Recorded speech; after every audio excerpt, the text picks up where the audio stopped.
Imagine कीजिए आप एक ऐसी जगह पर हो तो 24 घंटे कैमरे आपकी हर हरकत को रिकॉर्ड कर रहे होते हैं, जहाँ रोशनी तक कंट्रोल की जाती हो ताकि आपका दिमाग भी सरकार के कंट्रोल में रहे। ना फोन, ना इंटरनेट, ना बाहर की दुनिया से कोई कनेक्शन। ये कोई साइंस फिक्शन की फिल्म की कहानी नहीं बल्कि हकीकत है। यह है दुनिया की सबसे खतरनाक जेल, सी कोड, जो एल सैल्वाडोर में स्थित। इस जेल को दुनिया की सबसे खतरनाक और सुरक्षित जेलों में गिना जाता है। यहाँ बंद कैदियों में खुकर आतंकवादी, ड्रग्स लॉर्ड और वो आतंकवादी शामिल है जो खुले में हो तो पूरी दुनिया के खतरा बन सकते हैं। लेकिन सवाल यह है कि आखिर ये जेल इतनी खतरनाक क्यों है? क्या यहाँ सच में मानव अधिकारों का खनन हो रहा है? क्या इस जेल से कोई भाग सकता है? और क्या बाकी देशों को भी ऐसी जेल बनानी चाहिए?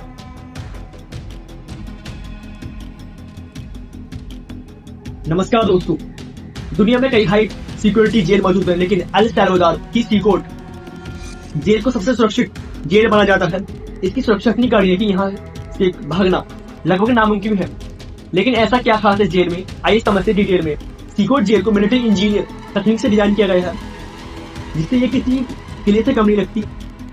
11 मीटर ऊंची और मजबूत दीवार चारों ओर बनाई गई है, जिससे कोई भी बाहर या अंदर कूद कर एंट्री नहीं कर सकता। ऊपर इलेक्ट्रिक फैंस और हाई वोल्टेज तार लगाए गए हैं, जिससे दीवार पर चढ़ने की कोशिश करने वाले को करंट लग सकता है।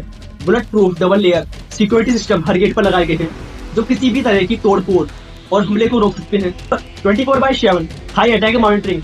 इस जेल की सुरक्षा को और भी एडवांस बनाने के लिए आर्टिफिशियल इंटेलिजेंस का इस्तेमाल किया गया है। AI power CCTV camera jail के हर कोने पर लगाए गए हैं, जो हर मूवमेंट को रिकॉर्ड करते हैं। यहाँ तक कि कैदियों की सांसों तक की निगरानी की जाती है, ताकि कोई भी गतिविधि, संदिग्ध गतिविधि तुरंत पकड़ में आ सके। हर ब्लॉक में लगे सेंसर्स जेल के अंदर किसी भी गैर कानूनी गतिविधि को तुरंत डिटेक्ट कर सकते हैं। सी कोड जेल की सुरक्षा किसी आम जेल जैसी नहीं है, बल्कि यहाँ पूरी तरीके से मिलिट्री सिक्योरिटी फोर्स तैनात है। लगभग 3,500 सैनिक जेल के अंदर और बाहर हर वक्त गश्त करते जाते हैं। हर एंट्री पॉइंट पर बॉडीगार्ड स्कैनर लगाए गए हैं, जिसे कोई भी व्यक्ति बिना जांच के अंदर नहीं जा सकता। किसी भी तरह के हथियार, ड्रग्स या गैर कानूनी चीजें अंदर नहीं जा सकती, क्योंकि हर चीज को स्कैन करके चेक किया जाता है।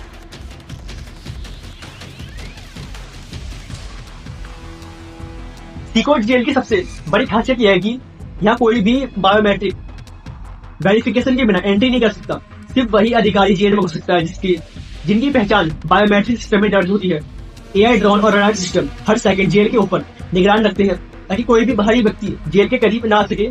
अगर कोई संदिग्ध गतिविधि होती है तो सिक्योरिटी अलार्म तुरंत एक्टिव हो जाता है और सिक्योरिटी टीम बहुत तुरंत कार्रवाई कर सकती है। अब सवाल यह है कि क्या इतनी कड़ी सुरक्षा के बाद भी कोई इस जेल से भाग सकता है? जवाब है नहीं। यहाँ से भागने के लिए सबसे पहले 11 मीटर ऊंची दीवार, हाई वोल्टेज तार, एयर सिक्योरिटी, मिलिट्री गार्ड्स और बायोमेट्रिक सिस्टम को पार करना होगा, जो लगभग असंभव है। 24/7 निगरानी और सुरक्षा उपकरणों के चलते कोई भी कैदी बचकर नहीं निकल सकता। इतिहास में अब तक कोई भी सी कोड जेल से भाग नहीं पाया, और इसकी सुरक्षा को देखते हुए भविष्य में भी ऐसा होना नामुमकिन है। अब बात करते हैं सी कोड जेल के अंदर कैदियों की जिंदगी कैसी होती है। ये दुनिया के सबसे सुरक्षित जेलों में से एक है, लेकिन अंदर की सच्चाई बेहद कठोर और डरावनी है। इस जेल में कैदियों के किसी भी तरीके की सुविधा नहीं दी जाती। फर्श पर सोने की मजबूरी, कैदियों को ठंडी और सख्त फर्श पर सोना पड़ता है। यहाँ कोई बेड, गद्दा, तकिया या कंबल नहीं मिलता। कोई प्राइवेसी नहीं। जेल के अंदर हर कैदी पर लगातार नजर रखी जाती है। यहाँ एक भी ऐसी जगह नहीं है जहाँ कैदी अकेले रह सके। अत्यधिक भीड़ भाड़, एक ही सेल में सैकड़ों कैदियों को ठूस दिया जाता है, जिससे सांस लेना तक मुश्किल हो जाता है। इस जेल में बंद होने का मतलब पूरी तरीके से बाहरी दुनिया से कट जाना। कोई फोन, कोई इंटरनेट नहीं। सी कोड में कैदियों को बाहरी दुनिया से संपर्क रखने की बिल्कुल भी इजाजत नहीं है। मोबाइल फोन, इंटरनेट, यहाँ तक कि टीवी तक बैन है। परिवार से भी मुलाकात नहीं होती। अधिकतर मामलों में कैदी अपने परिवार से 20 सालों तक नहीं मिल पाते। कोई पत्र व्यवस्था नहीं है। बाहरी दुनिया से कोई भी संदेश भेजना या पाने की सुविधा नहीं है। यहाँ तक कि वकीलों से भी संपर्क सीमित है। इस जेल में हर एक कैदी को बिल्कुल रोबोट की तरह चलना पड़ता है। सब झुकाकर चलना अनिवार्य है। हर कैदी को हमेशा सिर झुकाकर चलना पड़ता है, चाहे वो कहीं भी जा रहे हो। हाथ पीछे बांध कर चलने का नियम। कोई भी कैदी अपने हाथों को आगे भी नहीं रख सकता। हर समय उसे अपने साथ पीछे रखना अनिवार्य होता है। सीसीटीवी और गार्ड का भारी पहरा। जेल के हर कोने में कैमरे लगे हुए हैं और भारी संख्या में गार्ड्स तैनात हैं, जो हर मोमेंट पर नजर रखते हैं। इस जेल का उद्देश्य कैदियों को सुधारना नहीं, बल्कि उन्हें पूरी तरीके से तोड़ देना है। यहाँ देखें कैदियों को मानसिक स्थिति पूरी तरीके से बदल जाती है और सवाल उठता है कि क्या सी कोड मानव अधिकारों का उल्लंघन कर रही है। एमनेस्टी इंटरनेशनल और ह्यूमन राइट्स वॉच जैसे मानव अधिकारों संस्थाओं का कहना है कि सी कोर्ट में कैदियों के साथ अमानवीय व्यवहार किया जाता है। गलत तरीके से गिरफ्तार किए गए लोग रिपोर्ट के मुताबिक इस जेल में सिर्फ असली अपराधी ही नहीं बल्कि मासूम लोग भी बंद हैं, जिन्हें बिना किसी ठोस सबूत के गिरफ्तार कर लिया गया है। जानवरों जैसा ट्रीटमेंट यहाँ कैदियों को इंसानों की तरह नहीं बल्कि जानवरों की तरह ट्रीटमेंट किया जाता है, भूखा रखा जाता है, मारपीट की जाती है और हर समय डर के माहौल में रखा जाता है। इसके बावजूद भी अल सल्वाडोर की जनता इस जेल को समर्थन करती है। यहाँ पर क्राइम रेट 90% तक गिर गया है। इस जेल के खुलने के बाद से अल सल्वाडोर में हिंसा और अपराध भारी गिरावट आई है। गैंग्स का खात्मा, इस जेल के जरिए सरकार ने देश के सबसे खतरनाक अपराधी और गैंग लीडर्स का आम नागरिकों को राहत मिली है। जैसे पहले अल सल्वाडोर की सड़कों पर खून बहना आम बात थी, अब वहां शांति है। अब ये बहस का मुद्दा बन गया है कि क्या इस तरह की सख्त जेलें जरूरी है या मानव अधिकारों का उल्लंघन है। एक पक्ष कहता है कि जेल अपराधियों के लिए जरूरी है और इससे देश में शांति और सुरक्षा आई है। दूसरा पक्ष कहता है कि जेल का उद्देश्य अपराधियों को सुधारना होना चाहिए, न कि तोड़ देना। सीओट अब दुनिया के सबसे विवादित जेलों में से एक बन गई है। क्या ऐसी जेल अपराध के खिलाफ सबसे बड़ा हथियार है या इंसानियत के खिलाफ? तो सवाल उठता है कि सीओट दुनिया के सबसे सुरक्षित जेल है या सबसे अमानवीय। अल सल्वाडोर ने इस जेल के जरिए अपने देश को खतरनाक गैंग से मुक्त कर दिया है।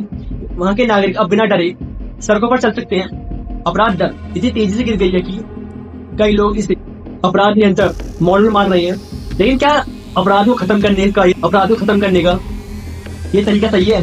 इस जेल में हजारों कैदियों को उनके अधिकारों से वंचित रखा गया है। बहुत से लोग बिना किसी मुकदमे कैद कर ले गए। यहाँ से शक के आधार पर किसी को भी जेल में डालना जाए, क्या यह तरीका मानव अधिकारों कहना नहीं है? अब सवाल आता है कि क्या भारत में भी बाकी देशों की अब सवाल आता है कि क्या भारत और बाकी देशों को भी ऐसी जेल बनानी चाहिए? भारत जैसे देशों में भी अपराध और गैंग्स कल्चर की बड़ी समस्या है। अल सल्वाडोर की इस रणनीति को अपनाना सही रहेगा? क्या यह अपराध खत्म करेगा या तानाशाही शासन का नया रास्ता खोलेगा? और सबसे बड़ा सवाल यह है कि क्या सुरक्षा के नाम पर हम मानव अधिकार की अनदेखी कर सकते हैं? आपके इस मुद्दे पर क्या विचार है? क्या भारत में भी ऐसी जेल बनानी चाहिए या नहीं, या फिर यह मानव अधिकारों का गंभीर उल्लंघन है? मुझे कमेंट करके अपनी राय जरूर बताएं।